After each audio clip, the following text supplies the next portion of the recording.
ரொம்ப சிம்பிளாக செய்யக்கூடிய சிக்கன் குழம்பு. ரொம்ப சிம்பிளாக குயிக்காக செஞ்ச சிக்கன் குழம்பு பாருங்கள், நல்லாவே வெந்திருக்கு.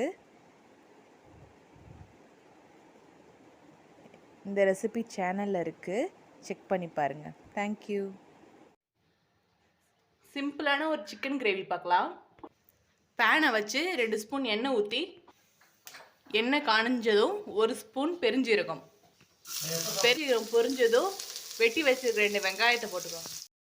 அது கூடவே தட்டி வச்சுருக்க இஞ்சி பூண்டையும் சேர்த்துக்கோங்க. விழுது கிடையாது, இஞ்சி பூண்டு தட்டி தான் போடணும். அது கூடயே 2 பெரிய சைஸ் தக்காளி.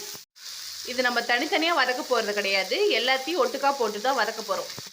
அடுத்து க்ளீன் பண்ணி எடுத்து வச்சுருக்க சிக்கனையும் போட்டுக்கலாம். இது 1/4 கிலோ சிக்கன். அரைச்சி வச்சுருந்த 2 ஸ்பூன் கரம் மசாலா, 1 ஸ்பூன் மல்லித்தூள், 1/2 ஸ்பூன் காஷ்மீரி மிளகாத்தூள். இந்த ஸ்டேஜில் கொஞ்சமாக மிளகாத்தூள். இந்த ஸ்டேஜில் தேவையான அளவுக்கு உப்பு, தேவையான அளவுக்கு தண்ணி, கொஞ்சம் கறி ரொம்புற அளவுக்கு தண்ணி ஊற்றினா போதும். சிம்பிளான சிக்கன் கிரேவி ரெடி. இந்த டைப்பில் சீக்கிரமாக சுலபமாக சிக்கன் கிரேவி செஞ்சிடலாம். இந்த மாதிரி செஞ்சு பார்த்துட்டு எப்படி வந்துச்சுன்றதை கமெண்ட் பண்ணுங்கள். தேங்க்யூ.